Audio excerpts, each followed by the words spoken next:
Assalamualaikum and good evening, ladies and gentlemen. You're now with me, Yusuf Shukri, for TVS Nightline, and here are the headlines for tonight. 5 dead and others injured after US and UK bombed Yemen. Premier aims to acquire another entity under the Sarawak government. And Gabriel Attal appointed as new French Prime Minister and promises to address tax cuts for middle class.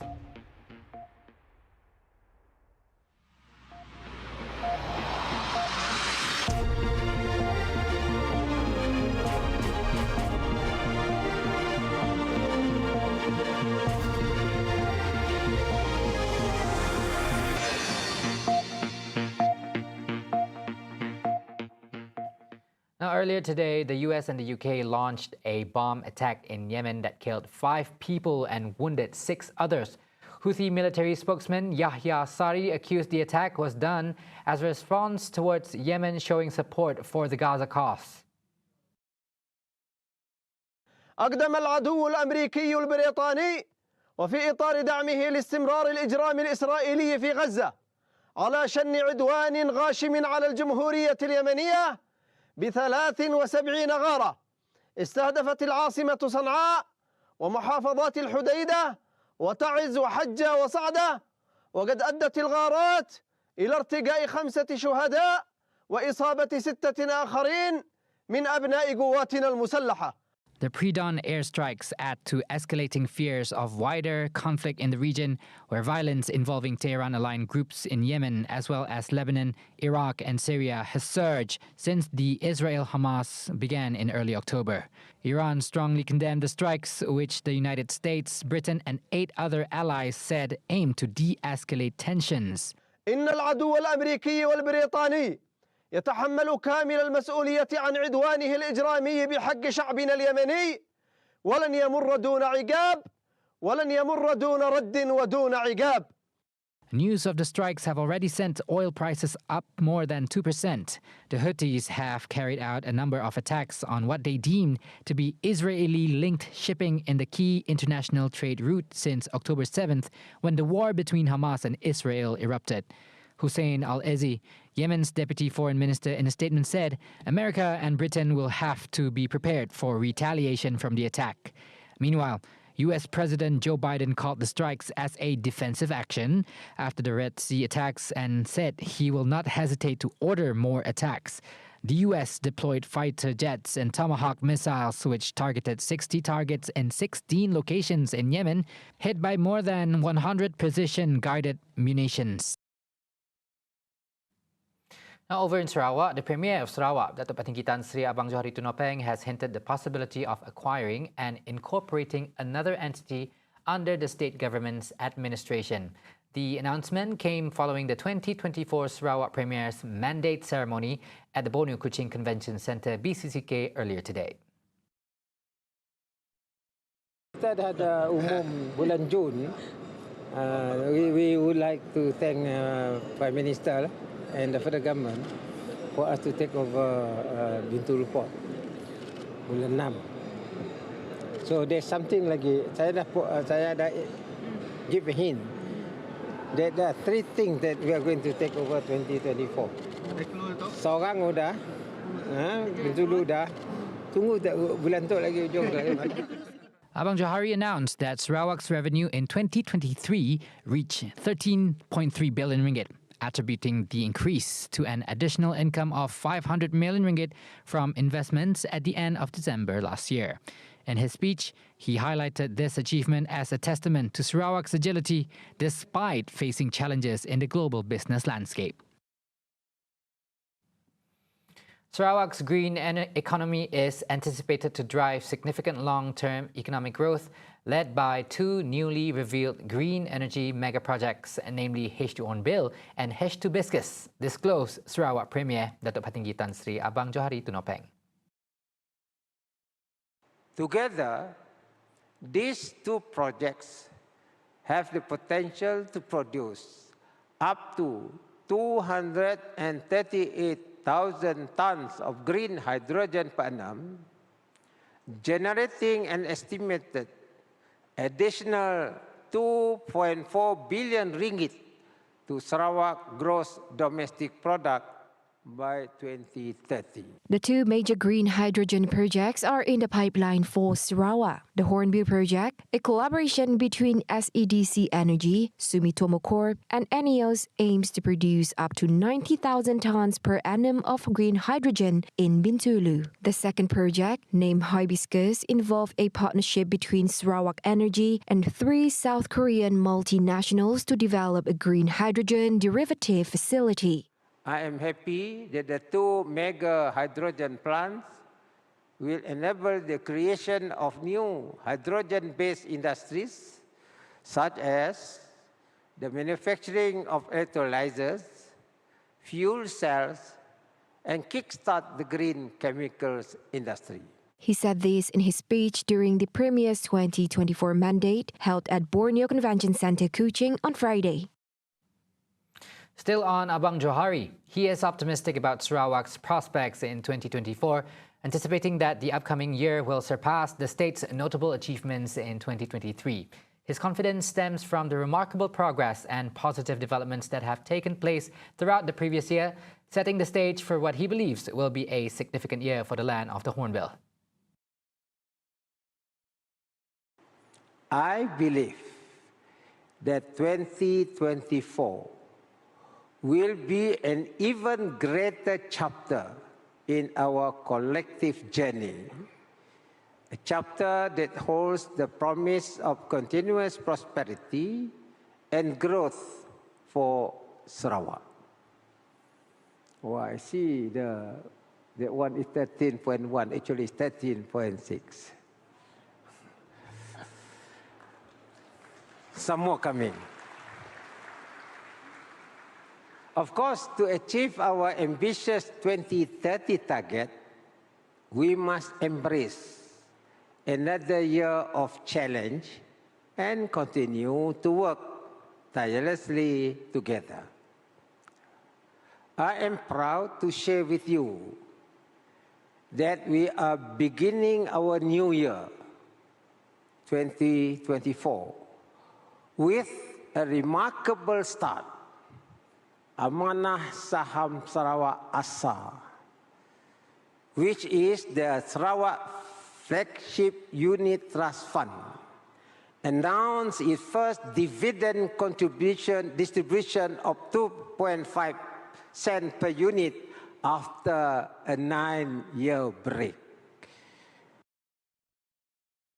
Abang Johari's leadership since January 7, 2017 has left a significant mark on Sarawak's development across various sectors. His tenure has attracted foreign investors and witnessed successful initiatives positioning Sarawak for further growth. Initiatives implemented under his administration aim to elevate Sarawak to a developed state in Malaysia by 2030. And National Professors Council Senior Fellow Datuk Dr. Janeri Amir lauded the Premier's transformative reforms for enhancing the economy and modernizing the state. Furthermore, Dr. Janeri pointed out that Abang Johari has spearheaded a total of 120 initiatives for the well-being of all 2.9 million Sarawakians today. Therefore, he believes that during the town hall, 7 years with the Honourable Premier, scheduled to be held at Dewan Satok at Hikmah Exchange tomorrow, more initiatives will be unveiled, shedding light on the continuous efforts to enhance the state's development.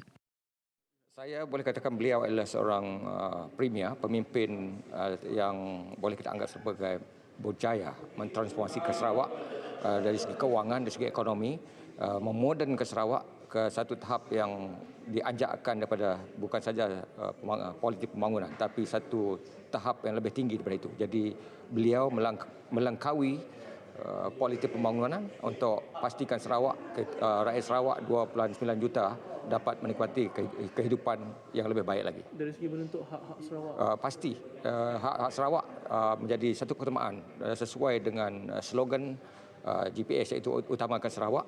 Dan saya fikir dalam tempoh 7 tahun lalu beliau telah berupaya untuk bukan saja menuntut hak Sarawak tapi juga mendapatkan hak-hak yang sudah terhakis. Dan saya percaya dalam dialog awam malam esok kita akan dapat mendengar YAB Premier Sarawak mendedahkan begitu banyak lagi inisiatif, kerana dalam tempoh 7 tahun yang lepas sebanyak lebih daripada 120 inisiatif telah diperkenalkan, dilaksanakan oleh beliau, dan ini telah sebenarnya membayangkan usaha beliau untuk transformasikan Sarawak ke satu era yang penuh menjanjikan.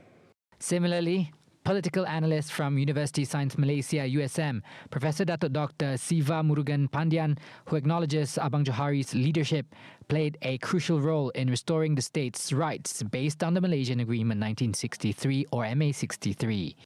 Kalau kita perhatikan bahawa Abang Jo telah menyumbang besar kepada perubahan pembaruan yang sedang berlaku dalam arena politik, ekonomi dan juga sosial, kita juga melihat bagaimana sepanjang 7 tahun pentadbiran beliau yang menampakkan kemampanan dari sudut untuk memastikan usaha merayatkan kepimpinan bukan saja untuk negeri Sarawak tapi juga untuk menjamin persoalan bagaimana untuk mempertahankan apa saja yang sudah dipertahankan di dalam perjanjian Malaysia dan juga soal untuk meningkatkan taraf hidup masyarakat. Perubahan-perubahan itu berlaku dari masa ke semasa dan saya percaya dengan rasa tanggungjawab komitmen beliau untuk memanusiakan kepimpinan itu juga telah memberikan satu kekuatan kepada gaya kepimpinan Abang Jo.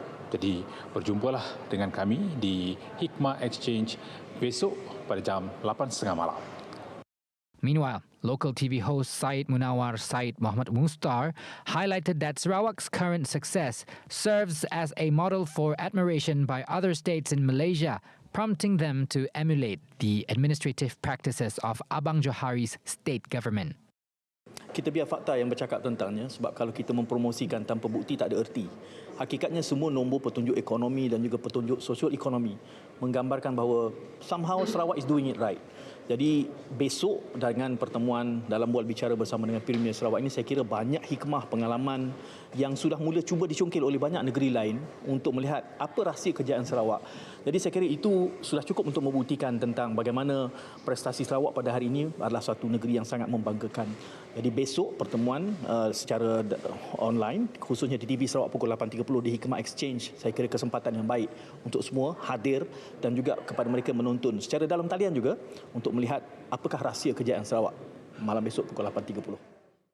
The town hall is expected to discuss the achievements of Sarawak government since 2017 and Abang Johari's plans to further advance Sarawak in the near future. The town hall will be broadcast live at 8:30 p.m. on Saturday on TVS, Channel 122, MyTV, Unify TV and Astro. The Kuching South City Council MBKS has expressed its commitment to support the Sarawak Disaster Management Committee or SDMC in combating rabies in Sarawak. Its mayor, Datuk Wee Hong Seng, stressed that although preventing rabies must be undertaken by all parties, MBKS in its capacity must come out with its own initiative in order to address the crisis. And as of press time, majority of the fatal cases, he said, was due to the lack of follow-up treatment or the case was not reported to the relevant authority. But as a responsible city council, we must assist them in whatever way we can, reacting to the crisis in a statewide effort, drawing in government agency, NGO, veterinary profession and other experts. We welcome constructive advice from any channel to improve over our collective response, and we adopt constantly.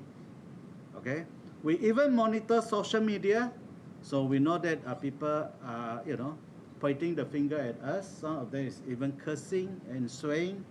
That is unnecessarily. Okay, so for this, I think we even monitor social media, the press for implementable and sensible suggestion. We hope that each citizen will be responsible for their own health and to get immediate medical attention despite being bitten by their own pets. Just last Sunday, a dog had bitten a family made of 11 people in Kuching within 24 hours. Now 11 people and their families, 11 plus 1, all right, are facing a horrifying wait over the next few months to see if the treatment have been successful. The youngest victim, the youngest one is 11 years old, and the oldest one is 81. Okay, so in another separate incident, the pet owner requests the council to go in and act as her own pets have bitten one person, their own staff. Sarawak reported a total of 73 rabies cases since the first case was reported on July 2017. Out of the 73 cases, 66 fatalities were recorded. Just last year, 16 deaths were recorded due to rabies, 2 more cases compared to the death reported in 2022. Coming up right after the break, exciting news for Sarawakian as Pahang region. Tengku Hassanal will be flying over to Sarawak. More on that right after the break. Stick around. 2017 merupakan tahun keramat. Menerajui Sarawak selama 7 tahun. Pelbagai inisiatif dan bantuan dilaksanakan.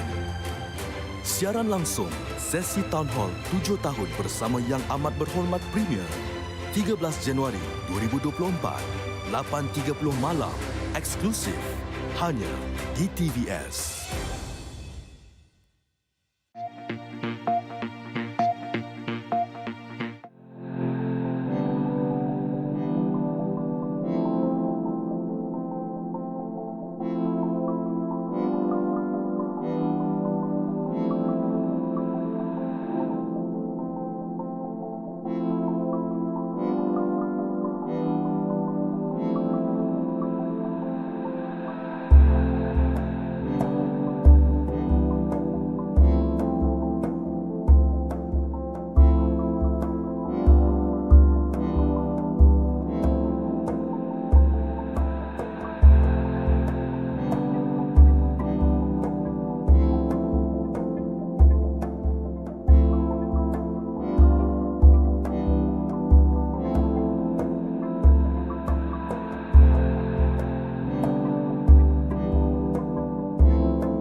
Welcome back.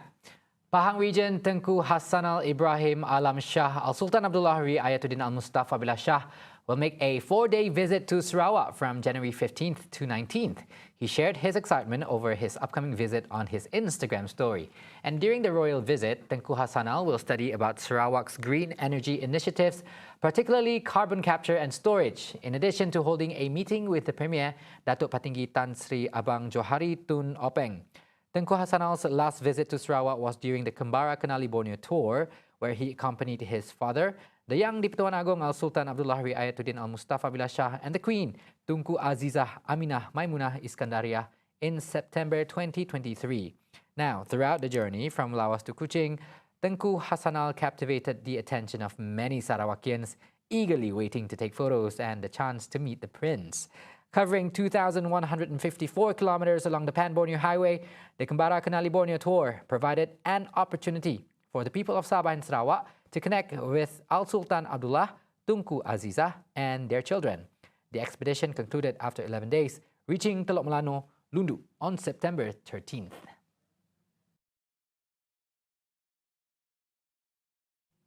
Now, starting this year, there will be no more official launching of road safety campaigns at the Ministry of Transport MOT level during festive seasons. Transport Minister Anthony Lok said that this decision is aimed at reducing the cost of organising such events. Bermula tahun ini, semua musim perayaan saya tak akan buat.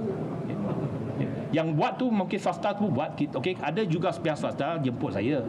So kalau mereka buat itu atas bajet mereka lah. Kalau katakan konsesi lebuh raya nak buat ataupun syarikat pembuat kenderaan dia nak buat, itu terpulang kepada mereka. Sebab itu tak melibatkan bajet kementerian. Yang saya berhentikan ini bajet kementerian. Sebab bajet kementerian ini kita akan gunakan peruntukan itu untuk tujuan mungkin kempen yang lebih baik. Kempen pendidikan yang lebih baik. Mungkin kita gunakan umpamanya apa yang kita gunakan dan belanjakan banyak tahun ini ialah untuk membeli topi keredah. Earlier in his speech, he explained that one of the main focuses of MOT this year is to promote safety, whether it is land, air or sea transport. Citing the nearly 7,000 road accident fatalities in 2023, Loke emphasized that the safety of public transportation users is a priority for the ministry and that the upcoming programs must achieve the goals. Other priorities include strengthening connectivity and accessibility of public transport and logistics systems, optimizing the maintenance culture of infrastructure, services, and transport network, and promoting policy interventions based on digital innovation.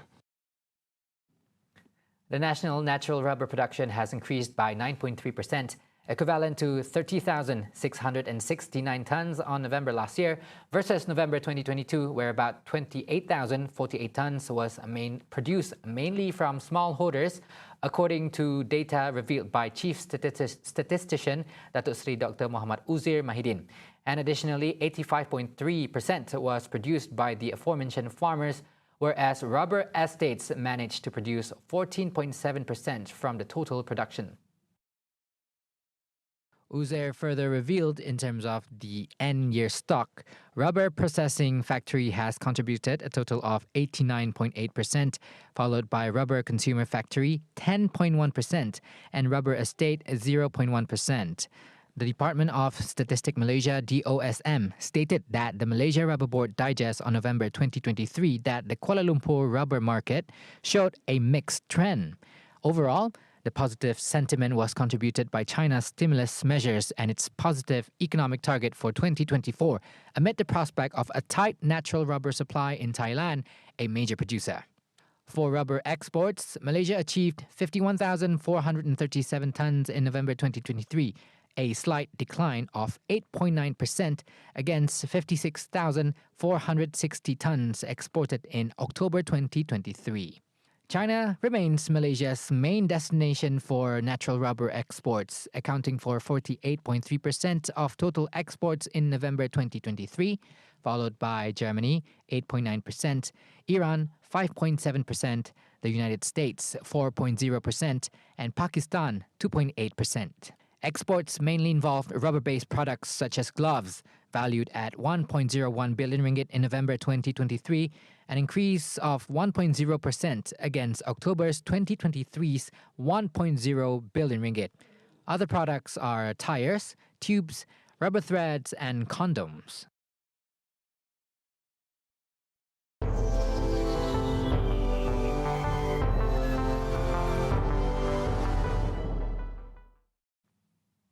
Now, over on world news, French President Emmanuel Macron on Thursday replaced his foreign minister but maintained other key figures in their posts in a reshuffle that tilted his cabinet to the right and left all the top ministries in the hands of men. The reshuffle followed the appointment of 34-year-old Gabriel Attal as Prime Minister this week, a move which Macron hopes will give his presidency new momentum. France's youngest Prime Minister Attal is 200% committed to meeting the expectations of the French people, promising only actions from now on. Attal said he will fulfill Macron's promise to cut taxes for the middle class, though he wouldn't be tied into a timetable. The appointments appeared to mark a new shift to the right for Macron's centrist government. La deuxième chose, c'est l'efficacité. Moi, ce que je veux, c'est de l'action, de l'action, de l'action. Des résultats, des résultats, des résultats. Et puis c'est l'énergie. Des femmes, des hommes, engagés à 200% pour répondre aux attentes des Français. Ça, c'est la première chose. Sur votre... Le président de la République, en avril dernier, s'est engagé à baisser les impôts, les taxes pour les classes moyennes de 2 milliards. Sa promesse devient votre promesse et votre engagement. Est-ce que vous allez le faire? Mais le président s'est engagé et évidemment, on sera au rendez-vous de son engagement, bien sûr. Et encore une fois, parce que ces Français attendent qu'on agisse pour eux. Ces Français, tous les jours, vont travailler. Avant l'année... Over in Taiwan, tens of thousands of supporters of Taiwan's 3 political parties will rally on Friday as candidates make a last push for votes in an election that China has warned could take the island closer to war.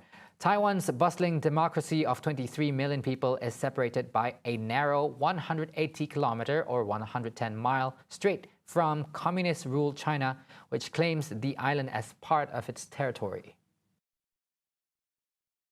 Saturday's poll is closely being watched around the world as the winner will lead the strategically important island, a major producer of vital semiconductors as it manages ties with an increasingly assertive China. Vice President Lai Ching-te, the front-runner candidate of the ruling Democratic Progressive Party DPP, paints the election as a choice between democracy and autocracy, criticizing his main opponent Hu Yui of the Kuomintang KMT for being too pro-China. Beijing in recent years has maintained a near-daily military presence around Taiwan, sending in warplanes and ships to its surroundings in so-called gray zone, harassment actions which fall short of outright provocation. The weeks leading up to Saturday's vote have also seen a flurry of Chinese balloons crossing the Taiwan Strait's sensitive median line, which Taipei authorities have slammed as a form of interference in the crucial poll. On Friday, Taiwan's Ministry of National Defense announced a record high of 5 balloons around Taiwan the day before, with one moving directly over the island's southern tip. Wrapping up the Nightline, Oscar-winning Parasite filmmaker Bong Joon-ho and other South Korean stars called for an investigation on Friday into police and media conduct in the days leading to actor Lee Sun-kyun's death. Lee, best known globally for his starring role in Bong's 2019 film Parasite, was found dead in a car in Seoul last month after a 2-month police investigation over suspected drug use. Now, following his death, police were accused of leaking confidential details of their probe, triggering frenzied mainstream media coverage and a flurry of damaging social media content on YouTube and beyond. 고인의 수사에 관한 내부 정보가 최초 누출된 시점부터 극단적인 선택에 이르기까지 2개월여에 걸친 기간 동안 경찰의 수사 보안에 과연 한치의 문제도 없었는지 관계자들의 철저한 진상규명을 촉구합니다. 수사가 진행되는 동안 공보 책임자의 부적법한 언론 대응이 없었는지, 공보 책임자가 아닌 수사 업무 종사자가 개별적으로 언론과 접촉하거나 기자 등으로부터 수사 사건 등의 내용에 관한 질문을 받은 경우 거기에 부적법한 답변을 한 사실은 없는지 한치의 의구심도 없이 조사하여 그 결과를 공개해 주기를 요청합니다. Bong was reading a statement signed by around 30 organizations in South Korea's booming entertainment industry, including film festivals, actors' unions, and the local Screenwriters Guild. Meanwhile, actor Kim Yu-sung said Lee's death was due to a character assassination. 지난 2개월여 동안 그에게 가해진 가혹한 인격살인에 대해 우리의 입장을 밝히는 것이 유명을 달리한 동료에 대한 최소한의 도리라 생각하여 아래와 같은 입장을 밝힌다. Once celebrated for his wholesome image, Lee's reputation suffered a significant blow when news of the police drugs probe became public in October. He was quickly dropped from television, film, and commercial projects, incurring damages media reports estimated at up to 10 billion won. Bong and others called for strengthened legislation to better protect artists and entertainers and urged the media to do better in the future. South Korea has extremely strict drug laws, and public opinion is typically supportive of police probes into illegal use and critical of people found to be breaking the law. But since Lee's death, criticism of police and media treatment of the late star has erupted online. And those were the updates on TVS Nightline. For more news, please be sure to visit and follow our social media at tvsarawak.my. I'm Yusuf Shukri. Thank you for watching. Assalamualaikum and have a good night.